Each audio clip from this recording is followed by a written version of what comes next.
Namaste for all. ಎಲ್ರಿಗೂ ನಮಸ್ತೆ. Now I'm doing my presentation on models of health. See, models of health, it's for BA and BSc, comes under health psychology final year paper, sixth paper, no, no, not sixth paper, eighth paper, paper number 8, and semester number 6th, and session number 8. There's a biomedical models of health created by myself, Sharmila. Let's see the biomedical models. Most medical practitioners for the past 300 years maintains that all the illnesses can be explained on the basis of aberrant somatic bodily processes such as biochemical imbalances or neurophysiological abnormalities. See, biomedical models ಅಂದ್ರೆ ವೈದ್ಯಕೀಯ ಮಾದರಿ ಅಂತ ಹೇಳಿ. ಇಲ್ಲಿ there are two models are there in the health model: biomedical and biopsychosocial models in health models. We are now seeing in this session biomedical models, ವೈದ್ಯಕೀಯ ಮಾದರಿಯನ್ನು ನೋಡ್ತಾ ಇದ್ದೇವೆ. See, in the almost 300 years back, the most medical practitioners, in the sense of physicians or any general surgeons, believes that most of the medical practitioners, medicines, almost doctors, believed that they maintained also that all the diseases, whatever that happens to the bodily diseases, that all the illnesses that is happen because of the aberrant somatic bodily processes, only because of somatic bodily processes. If there is a imbalances happen in the bodily processes, then the illnesses happens. ಅವ್ರು ಏನ್ ನಂಬಿದ್ರು ಅಂತ ಹೇಳಿದ್ರೆ 300 ವರ್ಷಗಳ ಹಿಂದೆ ಅವ್ರು ನಂಬಿದ್ರು, ಮತ್ತೆ ಅದನ್ನೇ ಬಲವಾಗಿ ಅದನ್ನೇ ಪಾಲಿಸಿಕೊಂಡಿದ್ದು, ಅದನ್ನೇ ಆ ನಿಯಮವನ್ನೇ ಪಾಲಿಸಿಕೊಂಡಿದ್ರು. ಯಾವುದೇ ರೋಗ ರುಜಿನಗಳು ಬಂದ್ರೆ, if the person's illnesses happens or unhealthy conditions happens, that is all because of somatic bodily processes, or if there is a imbalances happens in the neurophysiological abnormalities or biochemical imbalances. In the sense, ಯಾವುದೇ ರೋಗಗಳು ಬಂದರೂ, ಯಾವುದೇ ಶರೀರಕ್ಕೆ ಯಾವುದೇ ರೋಗಗಳು ಬಂದರೂ ಕೂಡ ಅದಕ್ಕೆ ಮುಖ್ಯ ಕಾರಣ ಏನು ಅಂತ ಹೇಳಿದ್ರೆ ಶರೀರವೇ ಕಾರಣ ಅಂತ. ಶರೀರವನ್ನು ಅಂದ್ರೆ ಈ ರೋಗವನ್ನು ಇದನ್ನೇ ಅವರು ನಂಬಿದ್ರು, ಶರೀರವೇ ಕಾರಣ ಅಂತ ಹೇಳ್ಕೊಂಡು. Somatic bodily processes, they think that all the diseases occurs because of the somatic bodily diseases, somatic bodily conditions, such as especially if there is imbalances, or if there is a biochemicals goes out of balance, then diseases occurs. They thought that ಎಲ್ಲಿ ಆದ್ರೂ biochemical ಅಂದ್ರೆ ಜೀವ ರಾಸಾಯನಿಕ ಅಸಮತೋಲನ ಉಂಟಾದ್ರೆ ರೋಗಗಳು ಬರ್ತದೆ. ಅಥವಾ if there is a neurophysiological abnormalities, especially neurophysiological abnormalities in the sense the same biochemical imbalances. Why? Because neurotransmitters, the neurons produces neurotransmitters. These are called as neurochemicals. If there is any imbalance occur, abnormalities happens. They thought that. ಅಂದ್ರೆ ನರ ಸಾಗಾಣಿಕೆಯಲ್ಲಿ, ನರತಂತು ಉತ್ಪತ್ತಿ ಮಾಡುವಂತ ನರ ಸಾಗಾಣಿಕೆಯಲ್ಲಿ ಏನಾದರೂ ಅಸಮತೋಲನ ಉಂಟಾದ್ರೆ ಅಲ್ಲಿ ರೋಗ ರುಜಿನಗಳು ಬರ್ತದೆ. Then bodily diseases happens all because of this. They just pointed and maintained this beliefs. Then the biomedical model, ಇದೇ ವೈದ್ಯಕೀಯ ಮಾದರಿ, assumed and believed that psychological and social processes largely irrelevant to the disease process. ಯಾವುದೇ ರೋಗ ರುಜಿನಗಳು ಬರುವುದಾದ್ರೂ ಕೂಡ psychological and social process are largely irrelevant. There are irrational ones. See, diseases does not occur because of psychological and social processes. ಇದು ಮಾನಸಿಕ ಅಥವಾ ಸಾಮಾಜಿಕ ಕಾರಣಗಳಿಂದಾಗಿ ಅಲ್ಲ ಬರುವುದು. It is largely irrelevant. ಇದು ಅರ್ಥಗರ್ಭಿತವಲ್ಲ, ಅರ್ಥಹೀನವಾದುದು ಅಂತ ಅವ್ರು ತಿಳ್ಕೊಂಡ್ರು.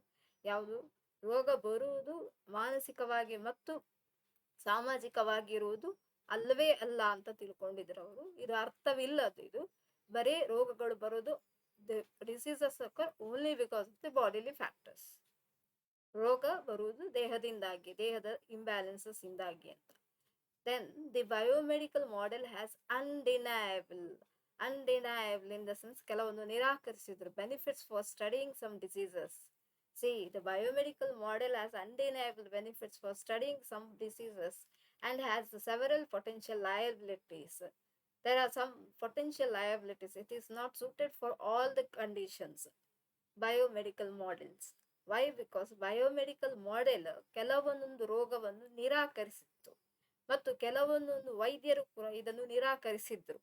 ಯಾಕಂತ ಹೇಳಿದ್ರೆ while studying some diseases, especially for some diseases, while studying ಕೆಲವು ರೋಗವನ್ನು ಅಧ್ಯಯನ ಮಾಡಬೇಕಾದ್ರೆ ಈ ಮಾದರಿಯನ್ನು, ವೈದ್ಯಕೀಯ ಮಾದರಿಯನ್ನು ಎಲ್ಲರೂ ನಿರಾಕರಿಸಿದ್ರು.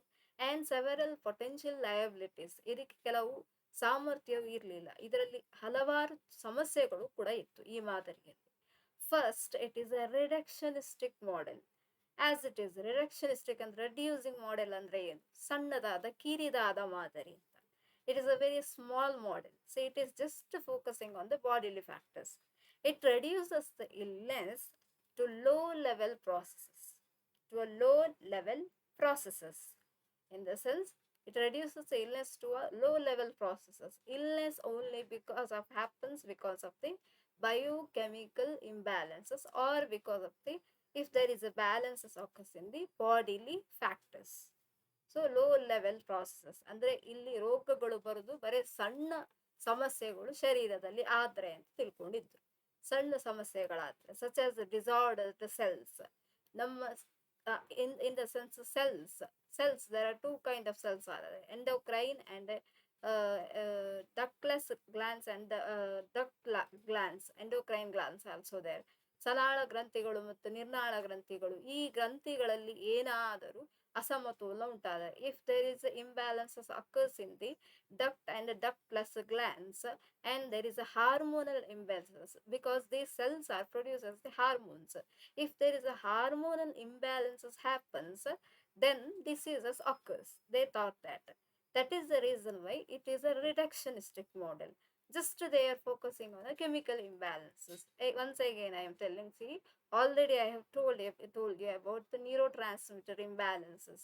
What is neurons produces a neurotransmitter imbalances.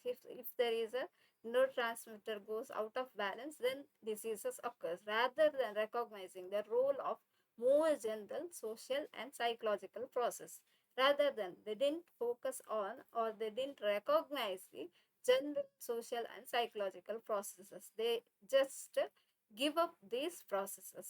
ಅವರು ಈ ಎರಡು ಸಾಮಾಜಿಕ ಮತ್ತು ಮಾನಸಿಕ ಪ್ರಕ್ರಿಯೆಗಳನ್ನು ಬಿಟ್ಟಿದ್ರು.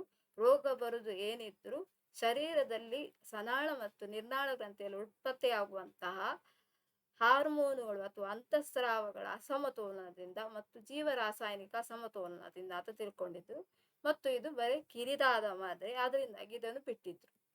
Then second, the biomedical model is essentially a single factor model. As I have told in the first itself, it is a reductionistic model. Here it is a single model. See, biopsychosocial model, there is a three models, three factors are there. Bio models are biological, sociological, psychological are there. But in the biomedical model, only one model, biologically. They are focusing on the biological factors. That is the reason why it is called as a single factor model. ಇದನ್ನು ಏಕ ರೀತಿಯ ಏಕ ಅಂಶದ ಮಾದರಿ ಅಥವಾ ಒಂದೇ ಅಂಶದ ಮಾದರಿ ಅಂತ ಹೇಳ್ತಾರೆ. ಯಾಕಂತ ಹೇಳಿದ್ರೆ ವೈದ್ಯಕೀಯವಾಗಿ ಮಾತ್ರ ಅಥವಾ ಜೈವಿಕ ಮಾದರಿಯನ್ನು ಮಾತ್ರ, ಜೀವ ಮಾದರಿ, ಜೀವನದಲ್ಲಿ ಅಂದ್ರೆ ಜೀವದಲ್ಲಿ, ವ್ಯಕ್ತಿಯ ಜೀವದಲ್ಲಿ, ದೇಹದಲ್ಲಿ ನಡೆಯುವಂಥ ದೈಹಿಕ ಮಾದರಿ ಅಂತ ಹೇಳ್ಬೋದು. ಇದನ್ನು ದೈಹಿಕ ಮಾದರಿ ಮತ್ತು ಏಕ ರೀತಿಯ ಮಾದರಿ ಅಂತ ಹೇಳಲಾಗಿದೆ. ಅದರಿಂದಾಗಿ ಇದನ್ನು ಅವರು ರಿಜೆಕ್ಟ್ ಮಾಡಿದ್ರು ಎಲ್ಲ medical practitioners. Almost all the medical practitioners doesn't practice this. So it explains illnesses in terms of biological malfunction rather than recognizing that a variety of factors. See, it explains illnesses in terms of biological malfunctions. As I have told already, malfunctions ಏನಾದರೂ ಜೈವಿಕ ರೀತಿಯ ಅಸಮತೋಲನ ಉಂಟಾದ್ರೆ ಮಾತ್ರ ಆಗುದು, rather than focusing on a variety of factors. ಇದಲ್ಲದೆ ಬೇರೆ ಬೇರೆ ರೀತಿಯ ಅಂಶಗಳು ಕೂಡ ನಮ್ಮ ಅನಾರೋಗ್ಯಕ್ಕೆ ಕಾರಣವಾಗಿರ್ತದೆ. ಆದ್ರೆ ಶರೀರದಲ್ಲಿ ಏನಾದ್ರೂ ನಡೆದ್ರೆ ಮಾತ್ರ, ಶರೀರದಲ್ಲಿ ಬರೇ ಶರೀರದಲ್ಲಿ ಮಾತ್ರ ಏನಾದ್ರೂ ಅಸಮತೋಲನ ಉಂಟಾದ್ರೆ, ಅಥವಾ ಶರೀರದಲ್ಲಿ ಏನಾದ್ರೂ ಹುಷಾರಿಲ್ಲದೆ ಆದ್ರೆ, ಹುಷಾರು ತಪ್ಪಿದರೆ ಮಾತ್ರ ಮನುಷ್ಯನಿಗೆ ರೋಗಗಳು ಬರುದು. ಬೇರೆ ಹೊರತು ವಿವಿಧ ಕಾರಣಗಳಿಂದಾಗಿ ರೋಗಗಳು ಬರುವುದಿಲ್ಲ. Third, the biomedical model implicitly assumes a mind and body dualism. So they assumes a mind and body dualism model implicitly. They didn't allow the mind and body dualism. ಈ ಎರಡು ಫ್ಯಾಕ್ಟರ್ನವರು ಒಪ್ಕೊಂಡಿದ್ರು, maintaining that mind and body are the separate entities. ಅವರು ಒಪ್ಕೊಂಡಿರ್ಲಿಲ್ಲ. ಆಯ್ತು, see assumes that implicitly, explicitly ಅಲ್ಲ ಕೊಟ್ಟದವರು. Mind and body ಅವ್ರು ಒಪ್ಪಿಕೊಂಡಿದ್ರೆ ಏನು ಅಂತ ಹೇಳಿದ್ರೆ, ಇದು ಎರಡೂ ಕೂಡ ಒಪ್ಪಿಕೊಂಡದ್ದು ಅಂತ ಹೇಳಿದ್ರೆ ಎರಡು ಒಂದೇ ಅಂತ ಒಪ್ಪಿಕೊಂಡದ್ದು ಅಂತಲ್ಲ, ಎರಡೂ ಕೂಡ ಬೇರೆ ಬೇರೆ ಅಂತ ಒಪ್ಪಿಕೊಂಡಿದ್ರು ಅವರು. That is ಡ್ವಾಲಿಸಮ್. ಡ್ವಾಲಿಸಮ್ ಅಂದ್ರೆ ಟೂ ಆರ್ ದ್ವಿಮುಖ, ಇದು ಎರಡು ಕೂಡ ಬೇರೆ ಬೇರೆ. These are two are separate factors. Mind and body are separate factors. As I have told in the mind and body relationship in earlier situations, in the billions years before, in a human history, before human history, as they believed, these people believed that the biomedical model people 300 years back, the people, medical practitioners people believed that the mind and body are not interconnected. There is no relationship between the mind and body. They are dualism. ಅದು ಎರಡೂ ಕೂಡ ಬೇರೆ ಬೇರೆ, ಅದು ಎರಡು ಭಾಗಗಳು. Maintaining that mind and body are separate entities. ಅದು ಎರಡು ಕೂಡ ಬೇರೆ ಬೇರೆ, ಅದು ಒಂದಕ್ಕೊಂದಕ್ಕೂ ಸಂಬಂಧ ಇಲ್ಲ. There is no relationship between mind and body. So bodily factors are, bodily diseases are occur not because of the mind, they thought. ಅಂದ್ರೆ ಯಾವುದೇ ದೈಹಿಕ ರೋಗಗಳು ಬಂದ್ರೂ ಕೂಡ ಅದು ಮನಸ್ಸಿನ ಕಾರಣದಿಂದಾಗಿ ಅಲ್ಲ, ಮಾನಸಿಕ ಕಾರಣದಿಂದಾಗಿ ಅಲ್ಲ ಅಂತ ತಿಳ್ಕೊಂಡಿತ್ತು. Then see the finally the last one, biomedical model clearly emphasizes illness over health. So finally, biomedical model clearly emphasizes illness over health. Biomedical model clearly emphasises illness over health. ಅಂದರೆ ಯಾವುದೇ ಅನಾರೋಗ್ಯ ಆದರೆ biomedical model clearly emphasises, see any unhealthiness, any health or unhealthiness is occur or illnesses occur because of the biomedical model clearly gives a clear cut ideas. ಅವ್ರು ಏನು ಒಪ್ಕೊಂಡಿದ್ರು ಅಂತ ಹೇಳಿದ್ರೆ, biomedical, only the biomedical model clearly gives a clear picture about the health and illnesses. ಅಂದ್ರೆ ವೈದ್ಯಕೀಯ ಮಾದರಿ ನಮಗೆ ಆರೋಗ್ಯ ಮತ್ತು ಅನಾರೋಗ್ಯದ ಸ್ಥಿತಿಯನ್ನು ಕರೆಕ್ಟ್ ಆಗಿ ಸ್ಪಷ್ಟವಾಗಿ ಕೊಡ್ತಾ ಇತ್ತು. Clearly it gives, accurately it gives the picture about the unhealthy conditions as well as healthy conditions ಅಂತ ತಿಳ್ಕೊಂಡಿದ್ರು. ಅಂದ್ರೆ ಆರೋಗ್ಯ ಅನಾರೋಗ್ಯದ ಬಗೆಗಿನ ಚಿತ್ರಣವನ್ನು ಇದೊಂದೇ ಮಾದರಿ, ಅಂದ್ರೆ ವೈದ್ಯಕೀಯ ಮಾದರಿ ಮಾತ್ರ ನೀಡಲಾಗಿತ್ತು ಅಂತ ಅವರು ತಿಳ್ಕೊಂಡಿದ್ರು. It focuses on aberrations that lead to illness rather than on the condition that might promote health. It focuses on aberration. Sense ಇವರೆಲ್ಲರೂ ದಾರಿ ತಪ್ಪಿಸ್ತಾ ಇದ್ರು. ನಿಜವಾದ ರೋಗ ಬರುವುದಕ್ಕೆ ಕಾರಣ ಏನು ಅಂತ ಹೇಳುವುದಕ್ಕೆ ನಿಜವಾದ ಕಾರಣಕ್ಕೆ ದಾರಿ ತಪ್ಪಿಸ್ತಾ ಇದ್ರು. ಎಲ್ಲರ ರೋಗಗಳು ಬರುವುದಕ್ಕೆ ಇದೇ ಕಾರಣ ಅಂತ ಹೇಳುವುದಕ್ಕೆ ದಾರಿ ತಪ್ಪಿಸ್ತಾ ಇದ್ರು. ಇಟ್ ಫೋಕಸಸ್ ಆನ್ ಎಬರೇಷನ್, ದಾರಿ ತಪ್ಪಿಸುವುದು ಅಥವಾ ಉನ್ಮಾದದಿಂದಾಗಿ ರೋಗಗಳು ಬರುವುದು. ದ್ಯಾಟ್ ಲೀಡ್ ಟು ಇಲ್ನೆಸಸ್, ಉನ್ಮಾದದಿಂದಾಗಿ ರೋಗಗಳು ಬರುವುದು. Rather than on the condition that mite promote health. ಇವರು ಬರೇ ರೋಗಗಳು ಬರುವುದು ಹೀಗೆ ಅಂತ ಹೇಳುವುದನ್ನೇ ಹೇಳ್ಕೊಂಡು ಎತ್ತಿದ್ರು, ಫೋಕಸ್ ಮಾಡಿದ್ರು. ಇವರು ಬರೇ ರೋಗಗಳು ಬರುವುದರ ಮೇಲೇನೆ ಫೋಕಸ್ ಮಾಡಿದ್ರು ಅಥವಾ ಅದನ್ನೇ ಕೇಂದ್ರೀಕರಿಸಿದ್ರು ಹೊರತು ಹೆಲ್ತ್, ಆರೋಗ್ಯದ ಪ್ರಮೋಷನ್, ಆರೋಗ್ಯದ ಅಭಿವೃದ್ಧಿಯ ಕಡೆಗೆ ಇವರು ಗಮನ ಹರಿಸಲಿಲ್ಲ. ಇದೇ ದೊಡ್ಡ ಇವರ ಲೋಪದೋಷ. ಇವರು ಅನಾರೋಗ್ಯ ಬರುವುದಕ್ಕೆ ಕಾರಣವನ್ನೇ ಹೇಳ್ತಾ ಇದ್ರು ಹೊರತು ಆರೋಗ್ಯವನ್ನು ಕಾಪಾಡಿಕೊಳ್ಳುವುದು ಹೇಗೆ, ಆರೋಗ್ಯದ ಅಭಿವೃದ್ಧಿಯ ಬಗ್ಗೆ ಇವರು ಫೋಕಸ್ ಮಾಡಲಿಲ್ಲ, ಕೇಂದ್ರೀಕರಿಸಲಿಲ್ಲ, ತಮ್ಮ ಗಮನವನ್ನು ಕೇಂದ್ರೀಕರಿಸಲಿಲ್ಲ. Thus, the shortcomings of biomedical model are several. So, thus the shortcomings. So ಇದರಲ್ಲಿ ಇರುವ ಲೋಪದೋಷಗಳು ತುಂಬಾ ಇದೆ. ಆದ್ರಿಂದಾಗಿ ಯಾವಾಗ when compare to the biopsychosocial model, that will I will do in the next class. First, it has a difficulty accounting for why a particular set of somatic conditions need not inevitably lead to illness. First, ಅದಲ್ಲದೆ biomedical models ಅಲ್ಲಿ ಇರುವ short comes, ಲೋಪದೋಷಗಳು ತುಂಬಾ ಇದೆ. ಅದಲ್ಲದೆ it has difficulty accounting for why a particular set of somatic conditions need not inevitably lead to illnesses. ಅಂದ್ರೆ ಯಾಕೆ ನಮ್ಮ ದೈಹಿಕ ಸ್ಥಿತಿಗಳು ಅನಾರೋಗ್ಯಕ್ಕೆ ಕಾರಣವಾಗ್ತವೆ ಅಂತ ಹೇಳುವುದನ್ನು ಬರೀ ಒಂದು ರೀತಿಯಲ್ಲಿ ಮಾತ್ರ ಹೇಳಿದ್ರು ಅವರು. ಅದನ್ನು ಸ್ಪಷ್ಟವಾಗಿ ಅವರು ಹೇಳಿರ್ಲಿಲ್ಲ. ಆದ ಕಾರಣ ಈ ಮಾದರಿಯನ್ನು ಎಲ್ಲರೂ ತಳ್ಳಿ ಹಾಕಿದ್ರು. ಇಲ್ಲಿಗೆ ಸ್ಪಷ್ಟವಾಗಿ ತಿಳ್ಕೊಂಡಿದ್ದೇನೆ, ನಿಮಗೆ ಸ್ಪಷ್ಟವಾಯಿತು ಅಂತ ತಿಳ್ಕೊಂಡಿದ್ದೇನೆ. Here if you have any doubts, here they thought that in a biomedical models there are several limitations are there. First, because of the difficulty accounting for why a particular set of somatic conditions need not inevitably lead to why a somatic conditions, particular set of somatic symptoms.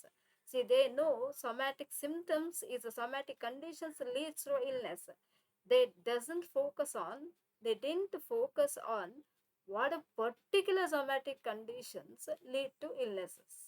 So ಯಾವ ನಿರ್ದಿಷ್ಟವಾದಂತಹ ದೈಹಿಕ ಸ್ಥಿತಿ ರೋಗಕ್ಕೆ ಕಾರಣ ಅಂತ ಅವರಿಗೆ ಗೊತ್ತಾಗ್ತಿರ್ಲಿಲ್ಲ. Just ದೈಹಿಕ ಕಾರಣಗಳೇ ದೈಹಿಕ ರೋಗಕ್ಕೆ ಕಾರಣ ಅಂತ ತಿಳ್ಕೊಂಡಿದ್ದು.